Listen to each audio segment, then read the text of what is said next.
നമുക്ക് സിമ്പിളായിട്ടൊരു വുഡിൻ്റെ ഡിസൈൻ വരയ്ക്കാം. Enamel paint, അതുപോലെ കളറുകൾ വ്യത്യാസം വരുത്താനായിട്ട് റെഡ്, ബ്ലാക്ക്, പിന്നെ ബ്രൗൺ ആണെങ്കിൽ ബ്രൗൺ, അല്ലെങ്കിൽ ഗോൾഡൻ ബ്രൗൺ, പിന്നെ ഈ ഒരു ടർപ്പൻ്റ്, എനാമൽ ടർപ്പൻ്റെയിനാണ് ഇത് ഉപയോഗിച്ചിട്ട് നമുക്കൊരു 2 ഇഞ്ച് ബ്രഷ്, ഈ ഒരു ബ്രഷ് കൊണ്ട് നമ്മളൊരു വരയ്ക്കാൻ ഉദ്ദേശിക്കുന്ന ആ ഒരു സ്കെച്ച് സിമ്പിളായിട്ട് ഇട്ട് കൊടുക്കുക. അത് നമ്മൾ ഇട്ട് കൊടുക്കാനുള്ള കാരണം എന്ന് പറയുന്നത്, നമ്മൾ പല പെയിൻറ്റുകളുടെയും കളറുകൾ വ്യത്യസ്തമായിരിക്കും. അപ്പോൾ ആ ഒരു കളറ് നമുക്ക് വുഡിൻ്റെ കളറിലോട്ട് മാച്ച് ചെയ്ത് നമ്മൾ മിക്സ് ചെയ്തിരിക്കുന്ന ആ ഒരു കളറുമായിട്ട് നമുക്ക് ഏത് കളറാണോ വേണ്ടത് ആ കളറിലോട്ട് നമുക്ക് കിട്ടാൻ വേണ്ടിയിട്ടാണ് ഈ ഒരു 2 ഇഞ്ച് കൊണ്ട് ഇങ്ങനെ ഒരു ഔട്ടർ ലൈൻ കൊടുക്കുന്നത്. എന്നിട്ട് അതിനുള്ളിൽ നമ്മളൊരു ചെറിയ ഫ്ലാറ്റ് ബ്രഷിൽ ഉപയോഗിച്ചിട്ട് കുറച്ച് ഡാർക്ക്, നമ്മൾ അടിച്ചതിൻ്റെ സ്വല്പം ഡാർക്കുള്ള കളർ കൊണ്ട് വരച്ചു കൊടുക്കുക.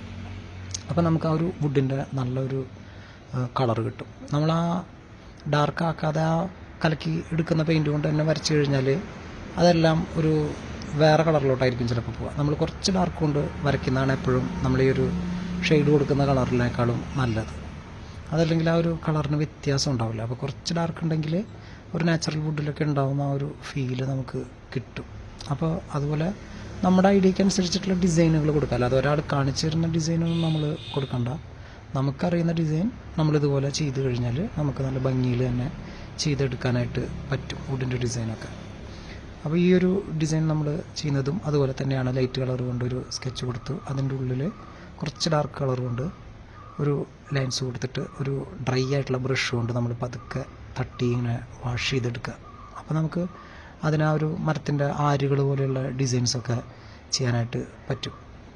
പിന്നെ ഇതിൽ സിമ്പിളായിട്ട് നമുക്ക് കുറച്ചുകൂടെ പ്രൊജക്റ്റ് ചെയ്ത് നിൽക്കുന്ന ആരുകളൊക്കെ വേണമെന്നുണ്ടെങ്കിൽ നമ്മളൊരു ഫ്ലാറ്റ് ബ്രഷിൽ പതുക്കെ ആ ആരുകൾ നമുക്ക് അവിടെ വരച്ചു കൊടുക്കാനായിട്ട് പറ്റും. ചെറിയ ബ്രഷൊക്കെ ഉപയോഗിച്ചിട്ട് നമുക്ക് വേണമെങ്കിൽ വരച്ചെടുക്കാം. ഇപ്പോൾ നമ്മൾ പെട്ടെന്ന് വര തീർക്കണമെന്നുണ്ടെങ്കിൽ വലിയ ബ്രഷുകൾ കൊണ്ടൊക്കെ ഇതുപോലെ സൈഡിലൊക്കെ ലൈൻ കൊടുത്തിട്ട് നമുക്ക് അവസാനിപ്പിക്കാനും എളുപ്പം. കാരണം ചില സ്ഥലങ്ങളിൽ അത്ര ഫിനിഷിങ് വേണമെന്നുണ്ടാവില്ല. ഒന്ന് സിമ്പിളായിട്ട് ഒരു കളർ കയറി കിടന്നാൽ മതി എന്നൊക്കെ പറയുമ്പോൾ നമുക്ക് വലിയ ബ്രഷ് കൊണ്ട് വരയ്ക്കുന്നതായിരിക്കും എപ്പോഴും നല്ലത്.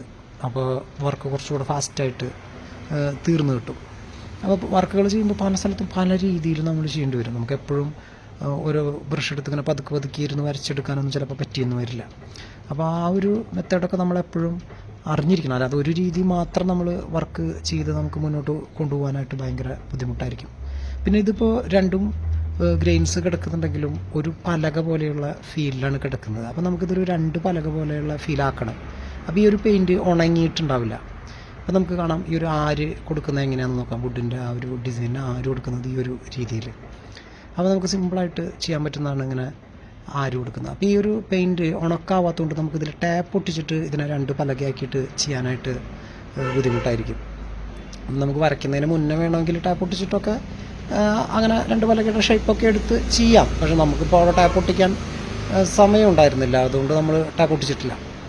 അപ്പോൾ ഈ ഒരു പെയിൻറ്റ് ഡ്രൈ ആവുന്നതിൻ്റെ മുന്നേ നമുക്ക് ഇടണമെന്നുണ്ടെങ്കിൽ ഇതുപോലെ വല്ല കുട്ടി ബ്ലേഡോ അല്ലെങ്കിൽ വല്ല സ്കെയിലൊക്കെ ഉണ്ടെങ്കിൽ അതിൻ്റെ സൈഡിൽ ഇങ്ങനെ വെച്ച് കൊടുത്തിട്ട് നമുക്ക് കുറച്ച് ഡ്രൈ ആയിട്ടുള്ള പെയിൻറ്റ്, ലൂസായ പെയിൻറ്റ് കൊണ്ട് ഒരിക്കലും ഈ ഒരു ഡാർക്ക് കളർ എടുത്തിട്ട് ഇവിടെ നമ്മൾ അടിച്ചു കൊടുക്കരുത്. അപ്പോൾ ഇതിൻ്റെ ഇപ്പുറത്തെ സൈഡിലോട്ട് അത് ഒലിച്ച് പോകാനുള്ള ചാൻസ് ഉണ്ട്. അപ്പോൾ നമ്മൾ കുറച്ച് കട്ടിയുള്ള പെയിൻറ്റ് എടുത്തിട്ട് ഇവിടെ ഇതുപോലെ അടിച്ചു കൊടുത്ത് ഒരു ഡ്രൈ ആയിട്ടുള്ള ബ്രഷ് കൊണ്ട് പതുക്കെ വാഷ് ചെയ്ത് കൊടുത്തു കഴിഞ്ഞാൽ നമുക്കത് 2 പലക പോലെയുള്ള ആ ഒരു ഫീല് അടിപൊളിയായിട്ട് തന്നെ കിട്ടും. അപ്പോൾ കുറച്ച് ഡാർക്ക് കളർ അല്ലെങ്കിൽ കുറച്ച് ലൈറ്റ് കളർ കൊടുക്കാം.